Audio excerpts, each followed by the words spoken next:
founder of a Washington megachurch by the name of Mark Driscoll closed several branches after media attention over comments he posted in 2002 under the name of William Wallace II. It was revealed by the blogger by the name of Libby Ann that he posted hundreds of internet comments under this name. Kind of sounds like a troll name. One of his comments was that women were created to house the penis of men, which he claims men's penis are homeless without a woman. Pretty much saying that women are just penis homes, or homes just, women are just made to satisfy men and their lust. According to the church, the negative media attention has caused financial difficulties, and they would consolidate several branches and lay off what they call employees. The founder, on the other hand, has taken a 6-week break in order to let all this shitstorm die down. I don't think this is out of the norm. The Christian religion is big on using fear to control people, especially having control over women. That's why they blame women for the fall of man, and with the Adam and Eve fairy tale, and why women are and then claiming that women are cursed by God to be under the control of men forever, and to have increased pain during childbirth. The Christian religion is really just a woman-hating religion that's bent on subjugating them, as well as all people, and they use fear tactics to accomplish it. Why else would they constantly talk about hell and everybody going to hell and stuff like that? Without fear, you can't keep people obeying you. And when people are afraid,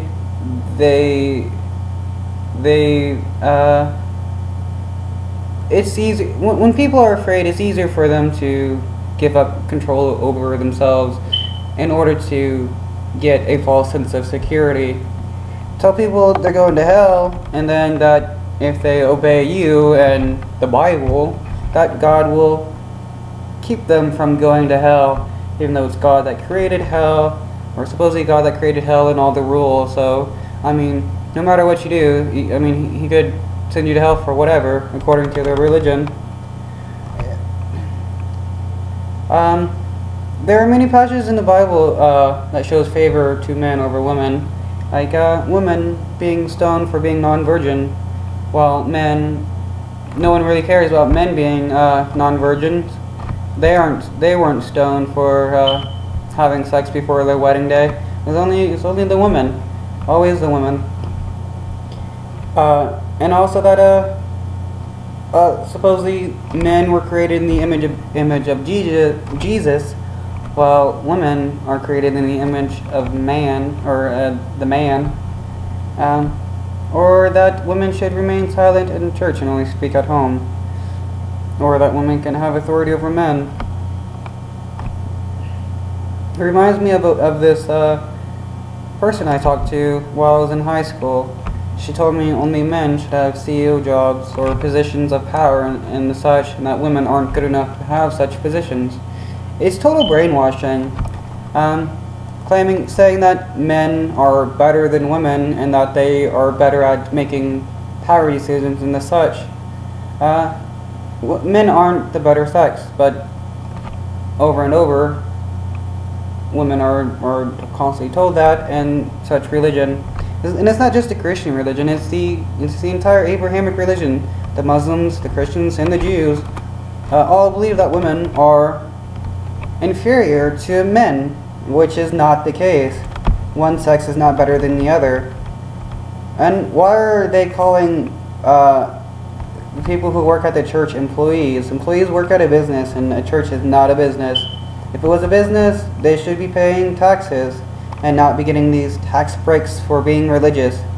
Which they even if they are religious, they shouldn't be getting tax breaks. Why should a church get benefits and be given money just because they believe in some stupid fairy tale that God created everything and everyone? Fucking, if somebody started a church saying that some average Joe created the world and stuff, it would be doubtful that they would get any kind of tax break. They would be considered a cult, which all religions are cult, and the only difference is that a cult is smaller, while a religion is bigger. More people makes it a religion. Less people makes it a cult.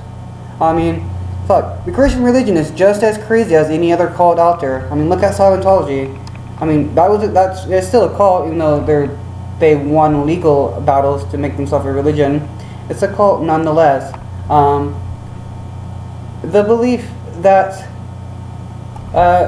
eating the Eucharist or whatever they call it, that little piece of bread and the grape juice or whatever becomes flesh and blood, that's cultish behavior. The constant need to worship their imaginary being is cultish behavior. It's all a cult and nothing more. These churches rakes in millions of dollars from their fucking congregants and get tax breaks. It's time that fucking churches get taxed. The amount of money that could be gained from them being taxed would be able to help a whole lot more people than what they actually do. I mean, when I was living in Cleveland, I saw this megachurch. They were using police in order to direct traffic into and out of the church, which was fucking ridiculous. Why would they need police? And you know who pays for the police? People's taxes. So they're using people's taxes in order to fucking get even more benefits in such a way. It's doubtful that any small church or any other quote-unquote cult would get such a privilege of having police direct traffic for them. And it's not like there's one megachurch in fucking Cleveland. There was like, where I lived, I was lived in like a suburban area, there were 3 megachurches right in the same area. 3 fucking megachurches. Why would they need 3? There was like total like 4 or 5 in the entire city. At least 4 that I know of, or at least saw. It was fucking ridiculous. And it's not like these buildings are used that much. They could be used to house homeless people, even if it's just temporarily, so that they could find a permanent resident. The size of these fucking churches are ridiculous, and it costs millions of dollars to make. And what happens to all? I mean, they're supposed to be helping people, when all these pastors do is use these megachurches and the tax breaks they get in order to fund their lifestyles. That's why you see pastors and stuff with fucking rich, fancy clothing and all that, and get really nice-ass cars, while the congregants pretty much have shit, because they always want their people giving the church money, always passing around the collection plate, more money, more money, more money. If their God was fucking real, they would just ask their goddamn God for money, and the God would give them everything that they would need. And it just shows that it's all a scam. Why else would they need so much money and use so much fear in order to keep people? They're just fucking using that to keep their rich lifestyle in check. And all they do is just stand up in front of people and fucking read out of a book. All they're doing is reading fairy tales. You could take the fucking Mother Goose fairy tales and just do the same thing, and you can make that into a fucking religion if you wanted to. It's no different. It's not a real job, so I don't see why. It really makes no sense how these people get so much money.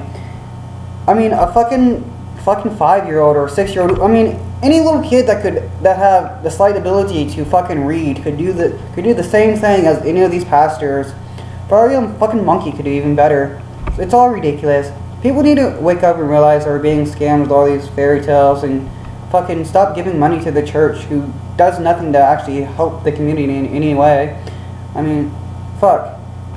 They'd be better off giving them money to some homeless person if they really wanted to help homeless people and stuff like that. Now, it's all about fucking self-satisfaction and the need of alleviating fear of hell, which is instilled to them since birth. It's time for it all to be over.